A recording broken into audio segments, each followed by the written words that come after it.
ही काय अपेक्षा होती, व्हायला नको होतं काय?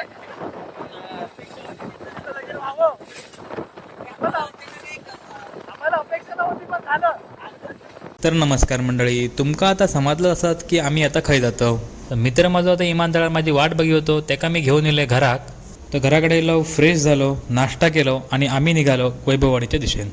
पुढे मालवणात दिल्यावर गाडीच्या पोटात थोडा पेट्रोल घातलो आणि पुढे जाऊक निघालो. तर कणकवलीत पोचल्यावर मित्राच्या काकांच्या मेडिकल शॉपवर गेलो.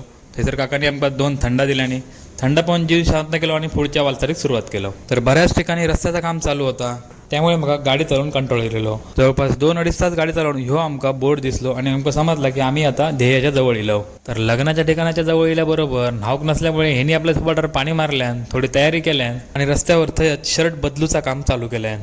लग्नाक पोहोचल्याबरोबर बाबूचो थोडं आम्ही इंटरव्ह्यू घेतलो. थोडंसं तुमचा लय माती झाला अरे मी आज आलो होतो शकीलच्या लग्नासाठी. सपोज मी फर्स्ट टाइम मटन आणि खालं बसून. तर लग्नाक पोचाक आमका बरोच वेळ झालेलो, त्यामुळे जास्त वेळ आम्ही ते थांबाक नाही आणि तसेच आम्ही रिटर्न वाटचालीस आमचं चालू गेलो.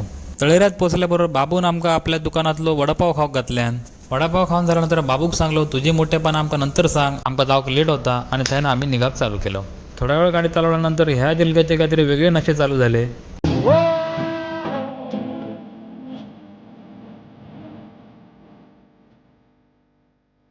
बाईक शिरोड्याक जायचं होतं, त्यामुळे मी आईले वेंगुर्ल्यात मंदिरात आम्ही गाडीवरूनच दर्शन घेतलं आणि पुढे जाऊन निघालो. तर वेंगुर्ल्याची बाजारपेठ पार केल्यावर मागा थंयसर आमच्या कॉलेजातलो गावठी फॉरेनर भेटलो. त्याच्यावर गजाली मारून झाल्यावर अनुरागाक सांगलंय पुढे भेटाया जगलं वाचलं तर, आणि मी पुढे घरात जाऊन निघालोय.